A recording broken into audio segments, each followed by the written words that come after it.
Hello दोस्तों, नमस्कार। दिशा classes में आप सभी का स्वागत है। दोस्तों, सामान्य अध्ययन के 25 प्रश्नों की प्रश्नावली हमने पहले की वीडियो में अपलोड की थी, तो आप उसे ज़रूर देखिएगा। और आज हम सामान्य अध्ययन के और 25 प्रश्नों को देखेंगे जो कि यूकेएसएससी की और सभी परीक्षाओं में पूछे जाते हैं। ठीक है, तो दोस्तों सीधे चलते हैं प्रश्नों की तरफ। इसमें पहला प्रश्न है, स्वतंत्र भारत की प्रथम सामाजिक, आर्थिक तथा जातीय जनगणना कब कराई गई? तो दोस्तों इसका जो राइट ऑप्शन है ऑप्शन नंबर बी, 2011 में, जो कि गरीबी रेखा से नीचे परिवारों की पहचान के लिए कराई गई थी। ठीक है, दूसरा प्रश्न है इसमें, जनसंख्या दिवस है। तो दोस्तों जो जनसंख्या दिवस मनाया जाता है वो 11 जुलाई को मनाया जाता है। ठीक है, ऑप्शन नंबर ए इसका राइट हो जाएगा। तीसरा प्रश्न है इसमें, निम्न में से कौन सा भारत का प्रथम राष्ट्रीय अभयारण्य है? तो इसका जो राइट ऑप्शन है ऑप्शन नंबर सी, कार्बेट अभयारण्य। इसका जो पुराना नाम था दोस्तों, इसको हैली नेशनल पार्क के नाम से भी जानते थे, जो कि उत्तराखंड के नैनीताल डिस्ट्रिक्ट में स्थित है। ठीक है दोस्तों, अब हमारा इसमें फोर्थ क्वेश्चन है इसमें, ओलंपिक खेलों की शुरुआत किस देश से हुई थी?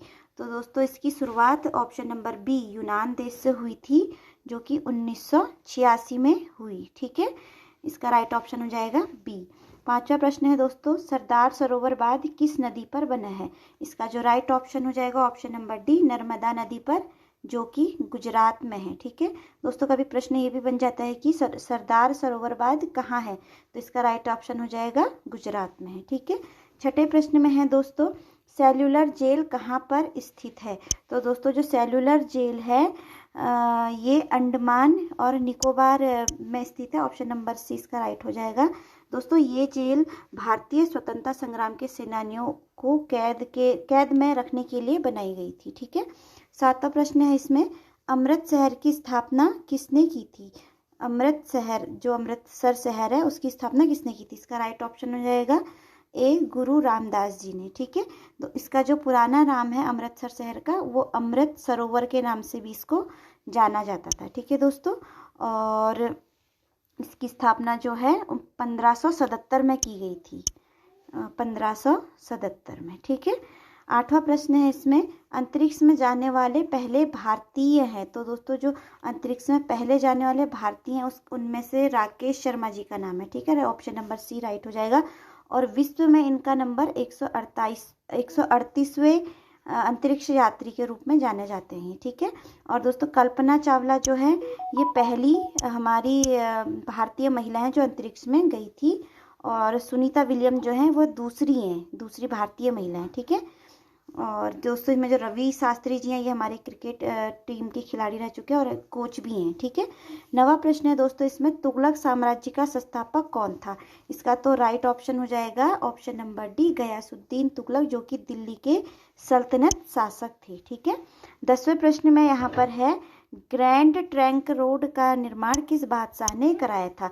तो इसका जो राइट ऑप्शन है option number A, Sher Shah Suri के द्वारा कराया गया था। इसको जीटी रोड के नाम से भी जाना जाता है। ठीक है, और ये सबसे पुरानी और सबसे लंबी सड़कों में से एक है। ठीक है दोस्तों, 11वें प्रश्न में है, भारत और पाकिस्तान के बीच की सीमा रेखा को कहते हैं।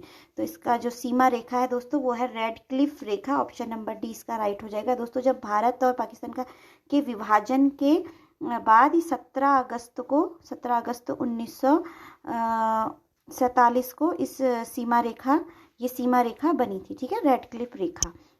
12वां क्वेश्चन है यहाँ पर, कोपा कप का संबंध किस खेल से है? तो इसका संबंध है फुटबॉल से। ऑप्शन नंबर ए इसका राइट हो जाएगा।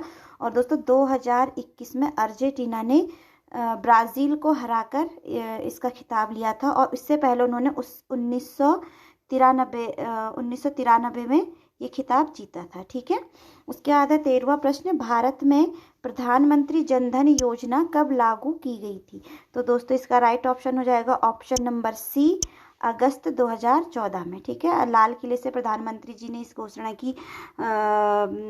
घोषणा की थी, और 28 अगस्त 2014 को इसको पूरे देश में लागू कर दिया गया था। ठीक है, उसके बाद है 14वां प्रश्न, निम्न में से कौन सा भारत का प्राचीनतम मंदिर है?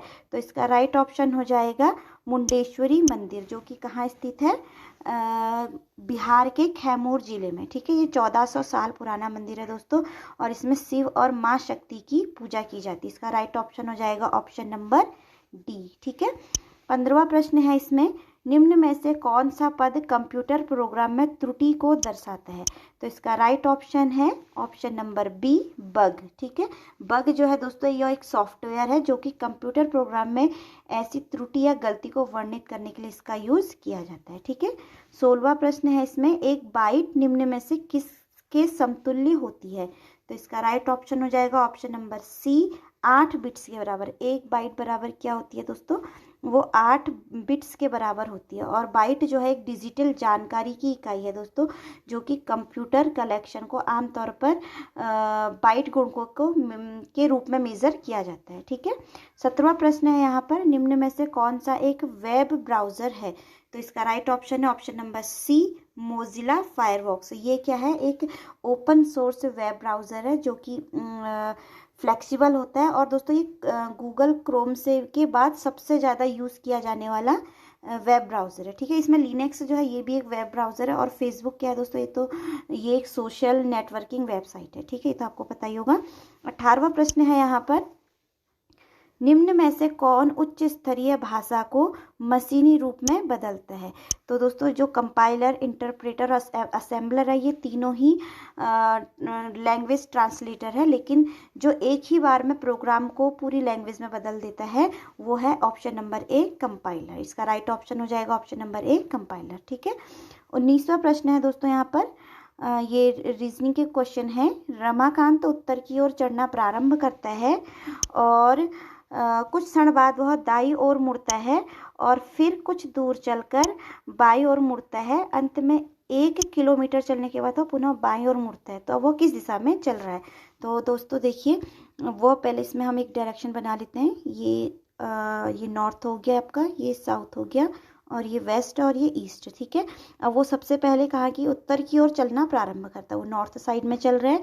उसके बाद कुछ क्षण बाद वह दाईं ओर यानी कि ईस्ट की तरफ मुड़ जाता है और फिर कुछ दूर चलकर बाईं ओर, फिर बाईं ओर मुड़ता है और अंत में 1 किलोमीटर चलता है। उसके बाद पुनः बाईं ओर मुड़ जाता है, यानी कि वो वेस्ट यानी कि पश्चिम दिशा में पहुंच गया है। पश्चिम दिशा, इसका जो राइट ऑप्शन हो जाएगा ऑप्शन नंबर डी, पश्चिम दिशा। ठीक है, 20वां प्रश्न है दोस्तों यहाँ पर, यदि ए का अर्थ मल्टीप्लाई, बी का अर्थ डिवाइड, डी का अर्थ माइनस और सी का अर्थ प्लस हो तो निम्न का मान होगा। हमें इसमें निम्न का मान ज्ञात करना है।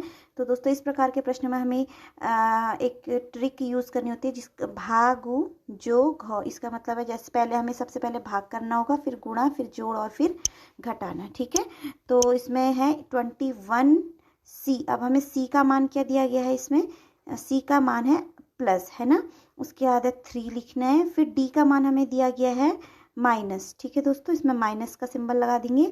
फिर डी के बाद है 6 और ए का मान दिया गया है हमें मल्टीप्लाई, हमें यहाँ पे मल्टीप्लाई सिंबल लगा देंगे।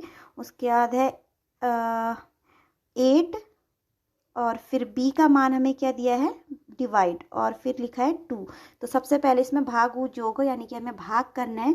तो इसमें 21 + 3 - 6 इंटू, और जब 2 को हम 8 से डिवाइड करेंगे तो आ जाएगा 2 4 = 8। ठीक है, और उसके बाद जब भागू फिर हमें गुणा करना है, मल्टीप्लाई होगा। उसके बाद 21 + 3 - 6 4 = 24। ठीक है, अब हमने इसको मल्टीप्लाई कर दिया। मल्टीप्लाई करने के बाद हम इसे जोड़ करेंगे, ऐड करेंगे। तो जब हम 21 और 3 को ऐड करेंगे तो ये हो जाएगा आपका 24, फिर -24। जब हम 24 से 24 को माइनस करेंगे तो राइट आंसर आ जाएगा हमारा 0। ठीक है, तो इसका जो राइट आंसर हो जाएगा वो हो जाएगा ऑप्शन नंबर सी, 0। ठीक है, 21वां प्रश्न है हमारा, यदि किसी सांकेतिक भाषा में W को A, S को R और R को W लिखा जाता है तो इसी भाषा में आंसर को कैसे लिखा जाएगा? ठीक है, तो दोस्तों जो आंसर को हम लिखेंगे, यहाँ पे देखेंगे आप, ए के सिंबल में हमें ए का सांकेतिक भाषा हमें कुछ नहीं दी गई है, तो हम ए को ऐसे ही उतार देंगे। जो एन को है, एन को हम क्या लिखें? एन के बारे में भी हमें नहीं दिया गया तो हम एन को भी ऐसे ही उतार देंगे। उसके बाद है एस, तो एस को क्या लिखा है? एस को आर लिखा है, तो हम इसकी जगह एस की जगह आर लिख देंगे। ठीक है, उसके बाद है डब्लू, डब्लू की जगह हमें क्या दिया गया? डब्लू की जगह में ए दिया गया है, तो हम ए को लिख देंगे यहाँ पे। फिर है डब्लू, ई की जगह हमें कुछ नहीं दिया गया तो ई को हम ऐसे ही उतार देंगे। और आर की जगह हमें W दिया गया तो हम आर डब्लू लिख देंगे, ठीक है। तो ये हो जाएगा ANRAEW। तो इसका जो राइट ऑप्शन हो जाएगा ऑप्शन नंबर बी, है ना। ठीक है दोस्तों, 20 का राइट ऑप्शन हो जाएगा। 22वें प्रश्न में है हमारा, अनिल ने पार्टी में एक लड़की की तरफ इशारा करते हुए कहा, वह मेरी माँ के पोते की पत्नी है। अनिल उस लड़की से किस प्रकार संबंधित है। तो दोस्तों यहाँ पे अनिल का संबंध बताना है कि उस लड़की से वो उसके साथ उसका संबंध क्या है। तो हम इसको मान लेते हैं, ये अनिल है और ये उसकी माँ है एम से, और एक्स जो है उसका पोता है, और ये वाई हम इसकी पत्नी मान लेते हैं, ठीक है। तो ए का वह मेरी माँ है, ठीक है, ये इसकी माँ है, अनिल की माँ है, और वो उसका पोता है, ये एक्स क्या उसका पोता है, और एक्स की पोते की उसकी पत्नी है। तो संबंध क्या हुआ दोस्तों, इसका मतलब ये हुआ कि जो ए है अनिल और वाई उसकी बहू है, यानी कि ये अनिल की बहू है, और वो इस तरह से उसका फादर इन लॉ हो गया, ठीक है। इसका राइट ऑप्शन क्या हो जाएगा, ऑप्शन नंबर डी, ठीक है।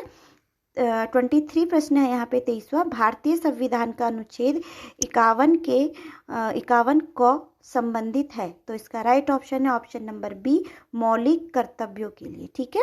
24 क्वेश्चन है यहाँ पर, भारत के राष्ट्रपति का चुनाव संबंधी विवादों को निर्णित किया जाता है। तो दोस्तों जो भारत के राष्ट्रपति का चुनाव संबंधी विवादों का निर्णित होता है वो भारत में सर्वोच्च न्यायालय के द्वारा होता है, ठीक है। इसका ऑप्शन नंबर सी राइट हो जाएगा, ठीक है दोस्तों। उसके बाद है 25वां प्रश्न है, इसका 25वां और आखिरी प्रश्न है दोस्तों, निम्न में से कौन भारत के कृषक आंदोलन नहीं है। तो दोस्तों कृषक आंदोलन के बारे में बताना है, तो जो खेड़ा आंदोलन है वो भी हमारे किसानों का आंदोलन है, और शेतकारी आंदोलन ये भी किसानों से संबंधित है, और भारतीय किसान यूनियन ये भी हमारा एक किसान आंदोलन है, ठीक है। और जो इसमें राइट ऑप्शन होगा वो है बी, नामधारी आंदोलन, जो कि कृषक आंदोलन नहीं है।